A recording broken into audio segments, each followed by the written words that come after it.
Usually, before I go shaking my tits for the press, I like to go see how the professionals do it.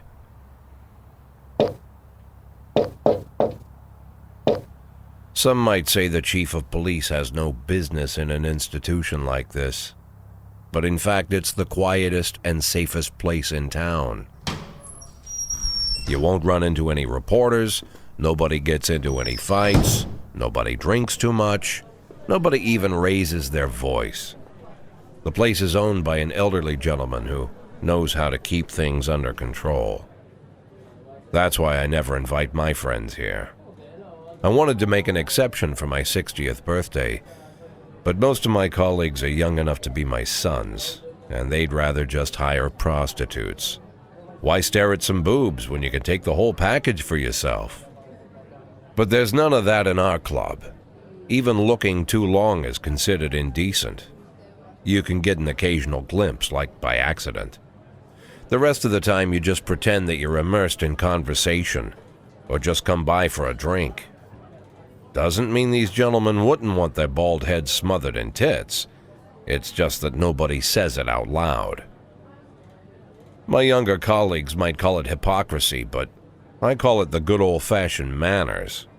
Good manners and leave the rest unsaid. She agrees to unbutton her blouse, and we agree not to pay too much attention. The girls are on a quiet prowl, too. They're looking for a way out of their cramped rooms. Maybe make friends with some wealthy patron with a pacemaker and dentures. Everybody wants something. But we have to control ourselves, or we'll all turn into libertines and prostitutes. Hell, if there weren't any rules, I'd be belching and farting, jumping up on the table, arms held high, yelling, "Shake it, baby!"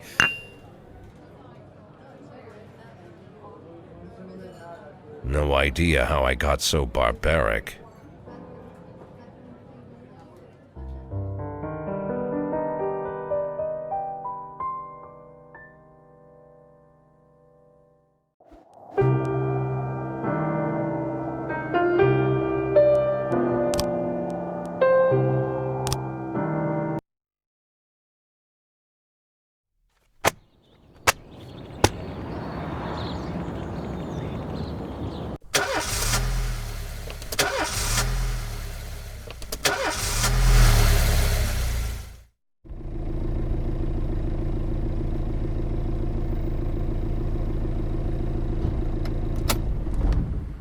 When I was a kid, my father sometimes told me at bedtime that if I closed my eyes and didn't open them for a long time, all the demons would blow away. Yesterday I turned 60, but I still take his advice. Not because I'm sentimental or want to keep the memory of my father alive. I just can't think of a better solution. To get away from all the demons that haunt Freeburg, I'd need to wear a blindfold 24/7. Plus, it's a good idea to act blind when talking to reporters. At least that's what my colleagues say. They're afraid of press conferences. But for me, it's more like a confessional. No matter what lies you tell, you're privately thinking the honest answers. It helps me remember who I am. The fact that I'll be reading all about it in the papers tomorrow is a small price to pay. Call it penance for the preacher.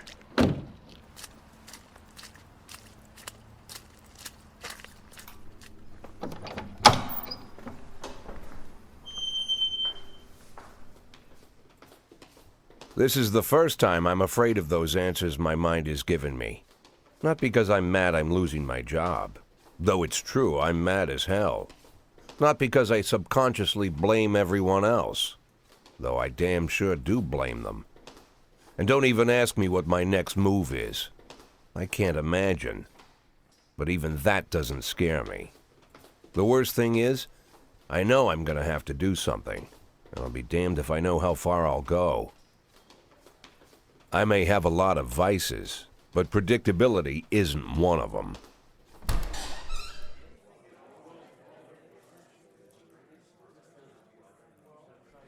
I learned a long time ago how to drive away the swarming demons. But what do you do when they're trying to rip your soul from your skin? Shutting my eyes tight as I can. The best solution remains the same: play blind. I just hope the reporters think I was blinded by the camera flash.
How's the back today, Mr. Boyd? Same as usual. How did the press conference go? You can read about it in the newspapers tomorrow. Don't let anyone in. Even Mr. Kendrick? Especially Mr. Kendrick.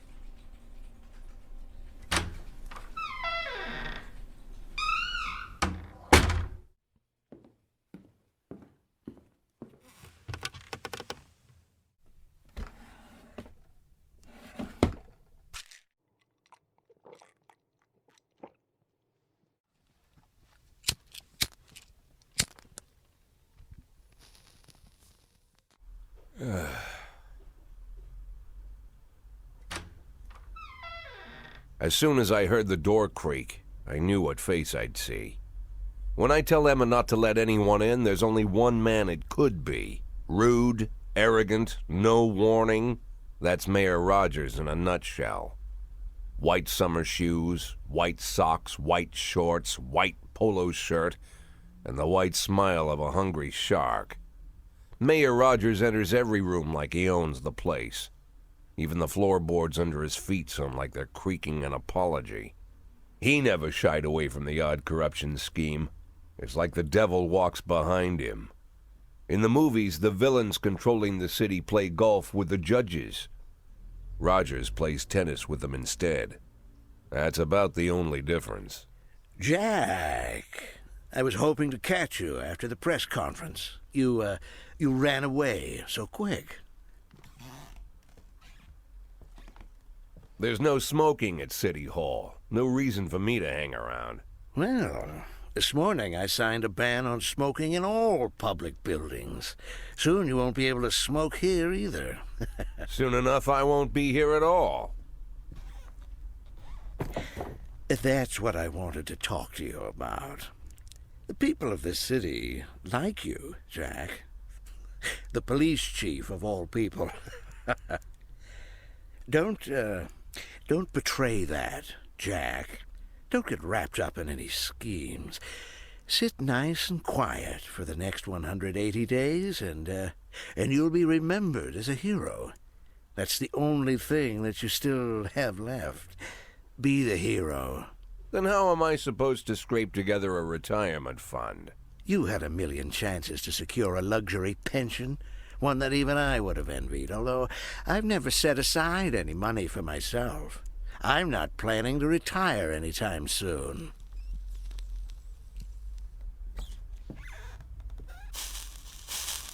"180 days of quiet, Jack. That's all I need. I don't have any problems with you, and you won't have any problems with me. I have a new assistant, Troy Starr. If you have something to tell me, call him. But try not to bother him. He's a busy man." I'll do my best. "And quit smoking up the office. One of my friends will be using it soon."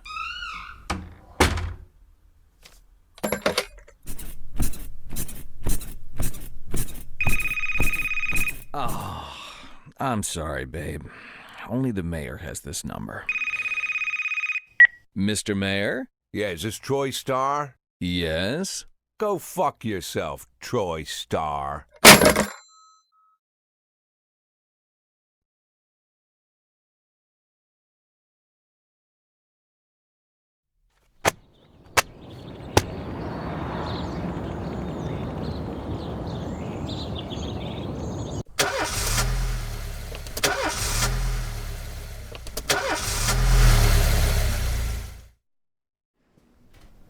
Cops don't use the police station cafeteria anymore. There's some kind of stigma against sitting shoulder to shoulder with your partners. Everybody just takes snacks from the machines or grabs a meal and hammers it down in the corner like a vulture on a corpse. The main thing? Don't look into anyone's eyes. Could be construed as an invitation to sit together. The only people eating here are ghosts.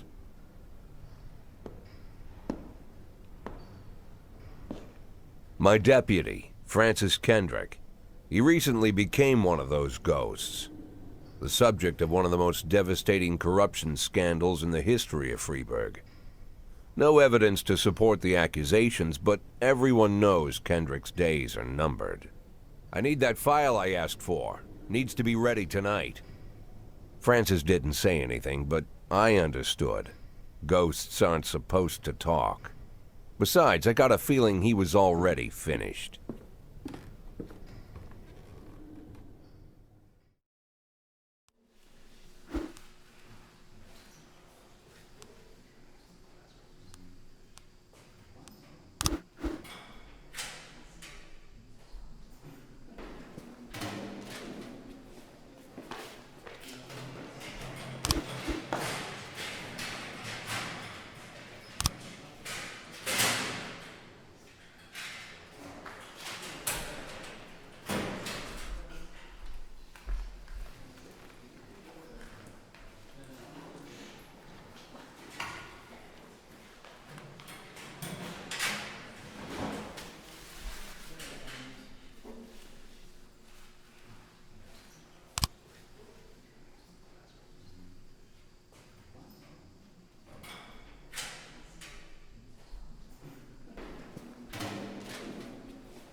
Sweet ginger green,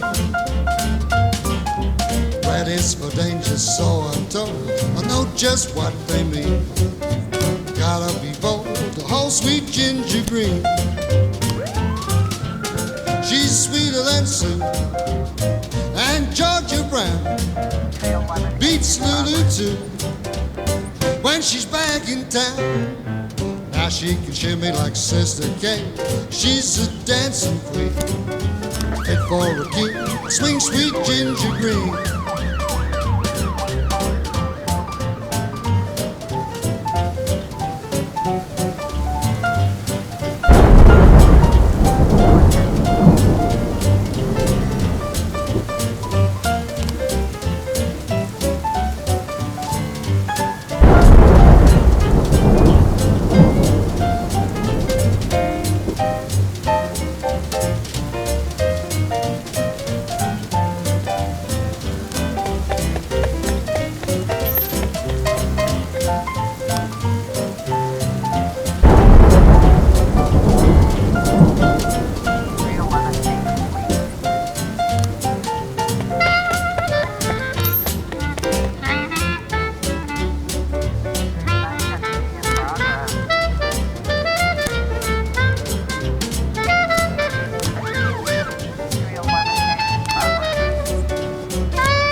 Sister Kay, she's just a dancing queen, fit for a king.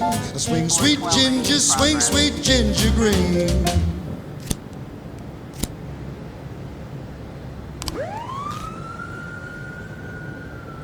Officer on scene. Looks like we have a situation here.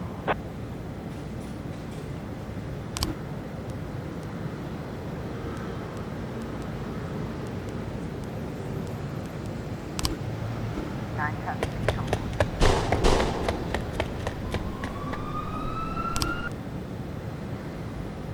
311A complete.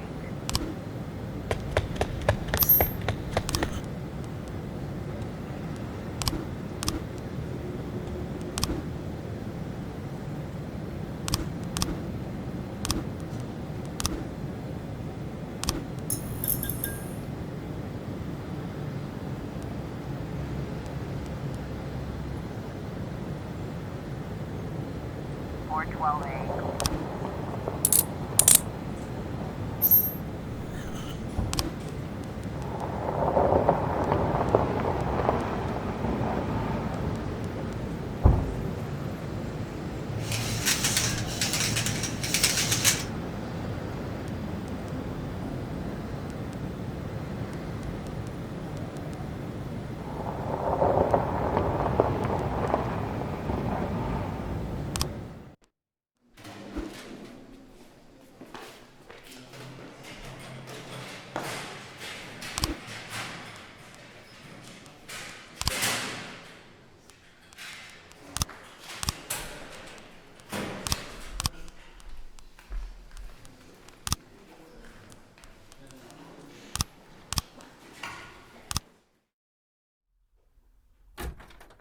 Used to be, when I asked Kendrick to stay late at the office, he liked to grumble and crack wise.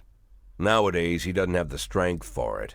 Slumped shoulders, blank stare, wrinkled skin. The past few weeks, I don't hardly recognize my old friend. In his younger years, he reminded me of a gallant royal officer in an old Kipling story. Kendrick isn't just crumbling under the weight of the public pressure, but from the shame of it all. Internal Affairs raided the library he inherited from his grandfather, hoping they'd find buckets of cash stashed in the pages. Heard about the look on his face, the fearless policeman standing helpless in horror. I've known Francis for 30 years. The past 20 years he's played loose with the law. And I know that at a certain point every stolen dollar brings more misery than anything else. Probably sounds crazy, but I sympathize with the guy. What can I do? Your friends are your friends, and these are the waters we swim in.